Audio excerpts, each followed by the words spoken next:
Hello everyone. आप लोगों का स्वागत है मेरे यूट्यूब चैनल में। तो गाइस, आज डिस्कस करने वाला हूँ लेक्चर नंबर 3, जो है अगस्त और सितंबर के 2025 के current affair of international relations. तो अभी तक आपने प्लेलिस्ट सेव कर लेना। अभी तक हमने 3 लेक्चर कवर कर लिया, जिसमें ओरिएंटेशन था। उसके साथ साथ हमने आईआर का पहला लेक्चर कवर कर दिया जुलाई 2025 के, और कल ही हमने एचपी इकोनॉमिक सर्वे का चैप्टर 1 और चैप्टर 2 कर दिया है। तो आप फॉलो कर लेना इसको। साथ साथ इसमें रोज़ वीडियोज़ आ रही है।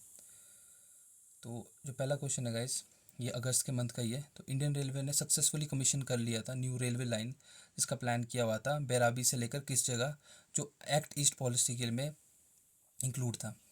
तो अगर थोड़ी न्यूज़ में आपने पढ़ेंगे, बहुत पुराना है ये अगर प्रोजेक्ट देखा जाए तो। सैरंग इसका आंसर। सैरंग ये ऐजवाल में जगह है, जो आपके मिजोरम के कैपिटल में है। तो इस पर डायरेक्ट पूछ सकते हैं क्वेश्चंस। तो इसका सॉल्यूशन देखो आप, बैराबी और सैरंग रेलवे है। तो ये सक्सेसफुली कंप्लीट हो चुका है, और ये एक्ट ईस्ट पॉलिसी है उसके अकॉर्डिंग ही चला है पूरा का पूरा। तो थोड़ा पता होना चाहिए एक्ट ईस्ट पॉलिसी के बारे में। तो थोड़ा सा ब्रीफ दिया। पहले लुक ईस्ट पॉलिसी थी, पीएम नरसिम्हा राव के टाइम पे बनाई गई थी। टारगेट ये किया था कि एशियन की जो कंट्री उनके साथ ही थोड़ी ट्रेडिंग और कनेक्टिविटी बढ़ानी है। तो उस मोमेंट में हमने रिसेंटली जो क्लास थी उसमें एशियन के बारे में पढ़ा था, और आपने देखा था कि जब वो डिवीजन हो चुका था यूएसएसआर का, तो उससे पहले पहले एशियन में 10 कंट्री हो गई थी। तो 1992 मैंने टारगेट किया था कि प्रोग्राम बनाया था कि हमने ट्रेडिंग उनके साथ करनी, तो एशियन का ही रोल था। फिर इसलिए 2009 में आपको एशियन के साथ एफटीए देखने को भी मिलती है। तो उसके बाद पीएम मोदी ने इसका नाम चेंज करके एक्ट ईस्ट पॉलिसी कर लिया था, और इसमें एक टाइटल दिया था 4 C's। कई बार याद रखने पड़ते हैं 4 C's कौन कौन से होते हैं। तो commerce, culture, connectivity, capacity building. तो ये बहुत इंपॉर्टेंट होते हैं, इससे पता होना चाहिए। बाकी कनेक्टिविटी के अंदर बहुत प्रोजेक्ट है और बहुत न्यूज़ में भी रहते हैं। जैसे सबसे पहले काला धन मल्टी मोडल प्रोजेक्ट, ये 2008 में बना था। ये आप देख सकते हैं, हल्दिया से सितवे, सितवे से प्लेतवे, फिर जाके मिज़ोरम जाता है। ये वाटरवे और रोड दोनों से कनेक्ट करता है। तो ये भी एक्ट पॉलिसी का पार्ट है। एंड सेकंड वन भी बहुत इंपॉर्टेंट है, India Myanmar Thailand trilateral highway. ये भी तीनों पार्ट से जाएगा, जहाँ Moreh Manipur, Tamu Myanmar and Mae Sot Thailand. तो पूरा एक्ट इस पॉलिसी को फॉलो कर रहे हैं। अब देखो, ये बहुत पुराना था पर अब जाके पूरा कमीशन हुआ है। ये बैराबी सैरंग, तो पूछ सकते हैं क्योंकि रिसेंटली हुआ है, तो न्यूज़ में जो चीज़ होती है उसको डायरेक्ट डाल देते हो। अगरतला खौरा त्रिपुरा में, एंड जिरीबम इम्फाल ये मणिपुर में, एंड अगरतला सबरूम, ये सारा एक्ट ईस्ट पॉलिसी के साउथ एशिया कंट्री में आपकी कनेक्टिविटी बढ़ाएंगी, उसके लिए प्रोजेक्ट थे। तो आपका सेकंड क्वेश्चन आप देख सकते हैं, ये भी इंपॉर्टेंट पार्ट है क्योंकि बिम्स्टेक की बात हो रही है। क्योंकि बिम्स्टेक का ट्रेडिशनल म्यूजिक फेस्टिवल हुआ था, जिसका टाइटल रखा था सप्तसुर। वो कौन सी लोकेशन में हुआ था? तो अगर न्यूज़ में उस टाइम पढ़ा होगा तो इसका आंसर न्यू दिल्ली है। तो ये टाइटल पूछ सकते हैं क्योंकि कई बार थीम्स पूछ लेते हैं, जैसे इंटरनेशनल योगा डे या वुमेन डे की हमारे को देखने के लिए मिली है, वैसे ये भी पूछ सकते हैं। तो पता होना चाहिए आपको। सबसे 7 नेशन 1 मेलेडी उस टाइम दिया, उसको ऑर्गेनाइज किया आईसीसीआर ने। और बिम्स्टेक के ही कंट्रीज उसमें पार्टिसिपेट कर सकती है। अब बिम्स्टेक की थोड़ी हिस्ट्री बहुत इंपॉर्टेंट है, क्योंकि बाकी हमने एससीओ, एशियन, G20 कवर कर लिया था, पर बिम्स्टेक रहा था। तो बिम्स्टेक की स्टार्टिंग देखो, अब जून 1997 में बिस्टेक था, बिम्स्टेक नहीं था। तो बांग्लादेश, इंडिया, श्रीलंका, थाईलैंड ही इसके पार्ट थे। तब दिसंबर में म्यांमार ने जुड़ा, तब ये प्रॉपर बिम्स्टेक मिला। और 2004 में नेपाल और भूटान इसमें जुड़ गए थे। तो ये टोटल अब इतने कंट्रीज़ ही है बिम्स्टेक के पार्ट। एंड 2014 में उसके हेडवाटर और परमानेंट सेक्रेटरी बना ली थी ढाका, बांग्लादेश। जैसे रिसेंट भी पता होना चाहिए कितनी कहाँ कहाँ सबमिट हुई है। तो अब तक की जो रिसेंट सबमिट हुई है 2025 में ही हुई है, वो थाईलैंड बैंकॉक में हुई। उससे पहले श्रीलंका में 2022 में, एंड नेपाल में 2018 में हुई। तो काफ़ी गैप में होती है, लाइक G20 हो या ब्रिक्स हो या कॉपून की तरह रेगुलर हर साल नहीं हो रही है। पर इनके नाम याद होने चाहिए, मैच द फॉलोइंग में पूछ सकते हैं आपको। तो थाईलैंड में हुआ था जो करंट हुआ था। तो क्वेश्चन नंबर 3 भी इंपॉर्टेंट, ये भी अगस्त 2025 में हुआ है कि डीआरडीओ ने सक्सेसफुली कंप्लीट किया अपना पहला फ्लाइट टेस्ट, वो integrated air defence weapon system, जिसके अंदर इसके फैसिलिटी है ये, लाइक QRSAM, मतलब क्विक रिस्पॉन्स है, वेरी शॉर्ट रेंज के लिए है, लेज़र का यूज़ किया है। तो कौन से लोकेशन में इसको सक्सेसफुली कंप्लीट किया था? बाकी ज़्यादा आप न्यूज़ फॉलो करेंगे, हमने लास्ट वीडियोस भी थी उसमें भी डिस्कस किया था अग्निवन अस्त्रा के बारे में। तो उसमें यही देखा गया था, ये चंदीपुर उड़ीसा में ही सारे के सारे टेस्ट किए जा रहे थे। तो इसका आंसर उड़ीसा, वहाँ से ईजी हो जाएगा आपके लिए। पर थोड़ी स्पेसिफिकेशन देखो इसकी।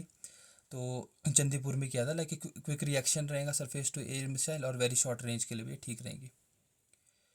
तो पिछले साल के लिए 79 इंडिपेंडेंस डे में एक नया मिशन पीएम मोदी ने इनोग्रेट किया था, उसका नाम क्या था? डायरेक्ट कई बार पूछ सकते हैं। जैसे ऑप्शन देखो, मिशन वज्र प्रहार, सुदर्शन चक्र, त्रिशूल शील्ड और ब्रह्मास्त्र। दो ऑप्शन है इसमें थोड़ी सिमिलरिटी है, तो थोड़ा कंफ्यूज होता है। बाकी वज्र प्रहार तो इंडिया और यूएस आर्मी के बीच में होता है।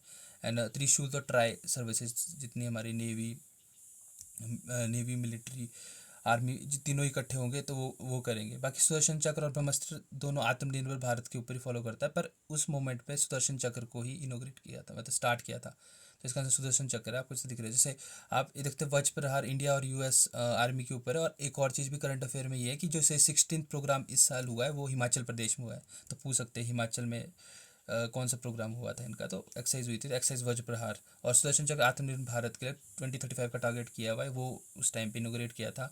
त्रिशूल मैंने आपको ट्राई सर्विसेज बता दी, आर्मी नेवी एयरफोर्स है जो गुजरात में हुआ है। एंड ब्रह्मास्त्र भी सेम है पर ये पहले हो चुका है, पर इसका आंसर सुदर्शन चक्र है, तो आप लिख सकते हैं इसको। तो आप क्वेश्चन नंबर 5 को देखो। ये अगस्त 2025 में जो यूएस डोनाल्ड ट्रम्प थे उनकी एक वाइट हाउस में ही हुई थी मीट, जिसमें उन्होंने डिसाइड किया था, उनके बीच पीस ट्रीटी हुई थी। तो कौन सी कंट्री की पीस ट्रीटी उन्होंने करी थी? तो आप देख सकते हैं, ऑप्शन है Serbia, Kosovo, Armenia, Azerbaijan, Rwanda, DRC, Egypt and Ethiopia. तो बाकी थोड़ी आपने न्यूज़ फॉलो करेंगे, ये दो उस टाइम पे बहुत न्यूज़ पे रही है। एक रवांडा डीआरसी का इशू रहा हुआ M23 वाला, एंड अर्मेनिया अजरबैजान का भी नगर खो जो रीजन है वहाँ पर इशू रहा है। तो ऐसे इसका आंसर बी है, जो उस टाइम उसको उसमें पीस ट्रीटी साइन हुई है। जैसे आप पूरी हिस्टोरिकल पार्ट भी देख सकते हो, लाइक सोवियत ईरा में जो ये वाला पोर्शन है यहीं पर इशू रह रहा है, जो नगर्नो काराबाख है इसका नाम। तो इन्होंने यूनिफिकेशन बोली थी अर्मीनिया करने के लिए। तो इनकी फर्स्ट लड़ाई हुई थी तो उसमें अर्मीनिया के अंडर आ गया था, तो काफ़ी कंट्रोल रहा। फिर सेकंड लड़ाई में with the help of Turkey वापस अजरबैजान के पास चल गया। तो उस वजह से लाचिन कॉरिडोर जितना भी वहाँ पर इनका इशू रहता है, तो अब जाके थोड़ी पीस ट्रीटी साउंड की है इसके बारे में। तो पूछ सकते इस लोकेशन पर कि लाचिन कॉरिडोर कहाँ पर है, या ये नगोर्नो काराबाख कौन से रीजन में। तो अर्मेनिया अजरबैजान का ही रहा है ये इशू। इसके अलावा एक और ऑप्शन भी था इसमें, आपने देखा इजिप्ट और इथोपिया, ये भी 2021-22 के आसपास तो बहुत ज़्यादा न्यूज़ में हो गया था। ये नील रिवर के ऊपर था। तो इसमें एक प्रोजेक्ट बना रही थी इथोपिया की एक कंस्ट्रक्शन कंपनी। तो उसमें टारगेट कर रहे थे कि उन्हें डैम बनाना है वहाँ पर, मतलब जो नील रिवर का पानी है उसको डाइवर्ट कर लेंगे, वहाँ से डैम बना लेंगे। एंड उसके बाद ये थी कि इजिप्ट और सूडान थे वो। आप जब पूरा देखोगे कहाँ से ओरिजिन हुआ है नील रिवर का और कहाँ से जा रही है, तो इजिप्ट सूडान से भी क्रॉस कर रहे हैं और उसके ऊपर डिपेंडेंट है बहुत सारे लोग एग्रीकल्चर ड्रिंकिंग वाटर के लिए। इसलिए ये इशू बहुत ज़्यादा रह रहा है वहाँ पर, और ये इशू बिल्कुल था करंट में न्यूज़ में। और साथ ही आप देखोगे तो HS ने क्वेश्चन इसके ऊपर पूछ भी लिया, तभी मैं आपको दिखाऊंगा भी। जैसे आपको दिख रहा है दो पार्ट से निकलते हैं, एक ब्लू नाइल होती है, एक वाइट नाइल होती है। वाइट नाइल आपके रवांडा से चलती है एंड ब्लू नाइल आपकी इथोपिया से चलती है, लेक ताना से। फिर वो खर्तम में सूडान में इकट्ठी हो जाएंगी, मिल जाएंगी, फिर वो चलेंगी सूडान से आगे इजिप्ट, और इजिप्ट से वो मेडिटेरियन सी में चल जाएंगी। तो ये जो प्रोजेक्ट है यहीं से डाइवर्ट, लेक ताना के पास से डाइवर्ट कर रहे हैं, तो उनके पास फिर शॉर्टेज हो जाएंगी पानी की, इसलिए ये इशू बहुत ज़्यादा रह रहा है। जैसे आप देख सकते हो वाइट और ब्लू नील के बारे में, वो रवांडा बुरुंडी से चलती है white Nile, and Lake Victoria के पास और लेक ताना के पास चलती है हमारे ब्लू नील। तो वो मर्ज हो जाती है खार्तूम में, फिर इजिप्ट करके मेडिटेरियन सी से ज्वाइन कर लेती है। जैसे आप PYQ में देखो डायरेक्ट पूछा था। तो पहला क्वेश्चन तो आप पिछले वीडियो से भी सॉल्व कर सकते हैं। मैंने लास्ट वीडियो में जो पहला लेक्चर हमने पहले ही क्लियर किया, EFTA 4 कंट्रीज़ का है, कौन कौन सा है आप बताना कमेंट सेक्शन में। ये आंसर आप बहुत इजीली सॉल्व कर सकते हैं। हमने उससे पता लग जाएगा कि आपने बहुत अच्छे से समझा है पार्ट। एंड देखो फिर ये ऑप्शन ऑब्वियस है गलत हो जाएगा, तो इससे पता लग जाएगा पंतलैंड को उसका पार्ट है इथोपिया का। एंड उसके अलावा Ethiopia among the China best friend क्यों है, रीज़न ये है कि आप मैपिंग देखोगे तो मैपिंग में दिखेगा कि बिल्कुल डिजिबोटी के साथ है, जैसा आपको यहाँ दिखेगा ना। और ये चाइना का पूरा कंट्रोल है, इस वजह से इथोपिया में भी चाइना का कंट्रोल रहता है। एंड क्योंकि फंडिंग तो वही कर रहे हैं। उसके बाद लैंड लॉक कंट्री है कि नहीं है, तो आपको यहाँ मैपिंग में दिख रहा है प्रॉपर लैंड लॉक्ड है।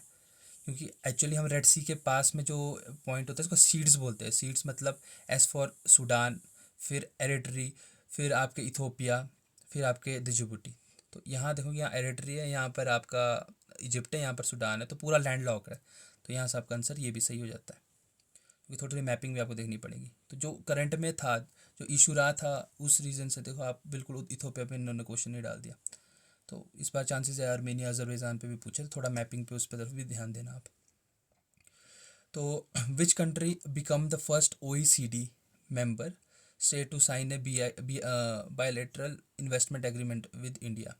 तो इन्वेस्टमेंट के ऊपर थी, ये पहली कंट्री बन गई है। वैसे इसका आंसर इजराइल है। इन्वेस्टमेंट पे ही रोल है इस पे सबसे ज़्यादा, कि इन्होंने बोला उनको प्रोटेक्शन देंगे, डिस्क्रिमिनेशन नहीं करेंगे, अगर कहीं इशू होगा तो सबसे पहले डिटेल्स कर लेंगे। तो पहली कंट्री बन गई इंडिया और इजराइल का एग्रीमेंट हो गया ये। तो BIT के ऊपर पूछ सकते हैं कि कौन सी कंट्री के साथ, तो बायलैटरल इन्वेस्टमेंट ट्रीटी हुई है ये। एंड उसका जो where was the UPI UPU Unified Payment Interface and Universal Postal Union, कौन सी क्रॉस बॉर्डर में इनोग्रेट किया गया है, अगर आप देखोगे तो वैसे इसका आंसर दुबई है। रीज़न यही है कि जैसे थोड़ी पेमेंट आती है इंटरनेशनली, तो पोस्टल के थ्रू वो थोड़ी फिजिबल हो जाए, फास्ट तरीके से कनेक्टिविटी हो, आपको फास्ट और चीपर रेट में ट्रांसफ़र हो जाए सब कुछ पैसा, तो उसका रोल है इस टाइम पे, और ये दुबई है इसका आंसर अगर आप देखोगे। बाकी यूपीआई बहुत इंपॉर्टेंट रहता ही है, क्योंकि यूपीआई का इनोग्रेट 2014 में हुआ था, और 2021 में फर्स्ट टाइम पे भूटान ने ज्वाइन किया था, फिर सिंगापुर, फिर नेपाल, फिर यूएई बाहर की कंट्री होगी, फिर मॉरिशस, श्रीलंका एंड फ्रांस पहली यूरोपियन कंट्री बन गई थी, और रिसेंट कतर ने किया। बाकी आप पीवाईक्यू में देखोगे तो 22 के पीवाईक्यू में ही डायरेक्ट पूछ लिया था कि कौन सी कंट्री पहली थी जिसने यूपीआई को, क्योंकि 21 में किया, उन्होंने 22 में क्वेश्चन पूछ लिया, भूटान देख लो आप। तो फिर उसके बाद इन सितंबर 2025 में भी फूड एंड एग्रीकल्चर ऑर्गेनाइजेशन और इंडिया के बीच में डिसाइड हुआ था कि ब्लू पोर्ट बनाने हैं, मतलब इसमें AI 5G का भी बहुत ज़्यादा कनेक्शन हो, तो उसमें डिसाइड कौन कौन से पोर्ट्स किए थे। तो इस पर कोई भी पोर्ट पूछ सकते हैं, तो आपको याद होना चाहिए इसमें Jakhau Gujarat, वनाकवरा Daman Diu and Karaikal Puducherry, option A है इसका आंसर। तो इस पर डिसाइड किया हुआ है प्रधानमंत्री मत्स्य संपदा योजना के अकॉर्डिंग, इसके ब्लू पोर्ट बनाना है, AI 5G की फैसिलिटी देनी है, तो नाम याद रख लेना आप, ये डायरेक्ट पूछ सकते हैं नाम। दैन उसके बाद विच पोर्ट इज़ लॉन्ग स्टैंड, अभी के लिए जो US सैंक्शन थे बहुत पहले से लगे हुए थे INSTC प्रोग्राम में, वो अब रिसेंटली अगस्त के महीने में हटा दिए US ने, तो मतलब वो उनको जो मंथली पे करते थे वो उनको पैसे मिलेंगे नहीं, तो कौन से पोर्ट है, तो आप देखो ऑप्शन है Gwadar port, Jhabar port, Hambantota port, है ना, दुगम पोर्ट। तो अगर INSTC आपने फॉलो किया होगा तो चाबार पोर्ट का ही बहुत बड़ा रोल है, और इंडिया इसलिए उसका अल्टरनेटिव देख रही है कि ग्वादर के अल्टरनेटिव कुछ हो ताकि यूरोपियन कंट्री में कनेक्टिविटी बढ़े।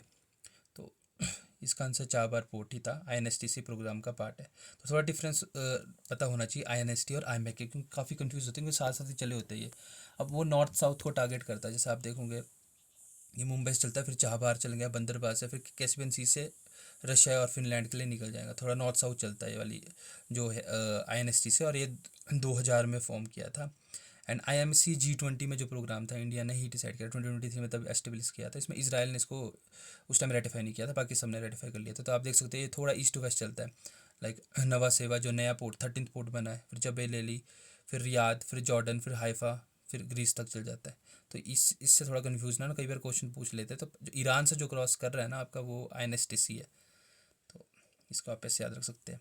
फिर ये भी बहुत ज़्यादा न्यूज़ में था, और उस मोमेंट पे भी इससे पहले इन्होंने और भी बहुत ऑर्गेनाइजेशन छोड़ी है, तो कौन सी अफ्रीकन कंट्री से जिन्हें ICC को भी छोड़ दिया है। तो अगर इसमें PYQ भी पूछा हुआ है HS एग्जामिनेशन में, बाकी आपको थोड़ा पता होना चाहिए, तो इसका आंसर बुर्किनी फासो, माली और नाइजर है इसका आंसर, इन तीनों ने छोड़ दिया। तो ICC ICJ का भी आपको डिफरेंस पता होना चाहिए। ICC थोड़ा इंडिविजुअली टारगेट करता है, ICJ में पूरा स्टेट ही टारगेट होता है। ICJ UN का पार्ट है, पर ICC UN का पार्ट नहीं है, ये रोम स्टैच्यू का पार्ट है। तो थोड़े से डिफरेंस पता होना चाहिए, कई बार कुछ भी क्वेश्चन आ सकता है इनके ऊपर। बाकी हेडक्वार्टर दोनों के सेम है। बाकी आप PYQ 2024 में देख लो, इकोवास को किसने छोड़ दिया, बुर्किना फासो, नाइजर तो दिया था, उसके अलावा कौन सी कंट्री थी जिसने उसको छोड़ा, तो ये माली है। इन्होंने 3-4 ऑर्गेनाइजेशन एक साथ छोड़ दिए, तो आपको याद रख सकता है इन तीनों के नाम, माली, नाइजर एंड बुर्किना फासो। बाकी गाइज अगर आपको मेरे चैनल की वीडियोस अच्छी लग रही है तो टेलीग्राम चैनल को भी ज्वाइन कर लो, हम डेली 10 MCQ प्रैक्टिस कर रहे हैं, और जितनी भी डिस्कशन रहेंगी 6 दिन की, इसके 25 MCQ भी पूरे प्रॉपर इकोनॉमिक सर्वे और करंट अफेयर्स रिलेटेड पूरे डिस्कस करेंगे, ताकि जितना ज़्यादा इम्प्रूवमेंट हो सके नंबर, उतनी ही ट्राई रहेंगी। तो गाइस चैनल को ज़रूर like, share and subscribe. Thank you so much.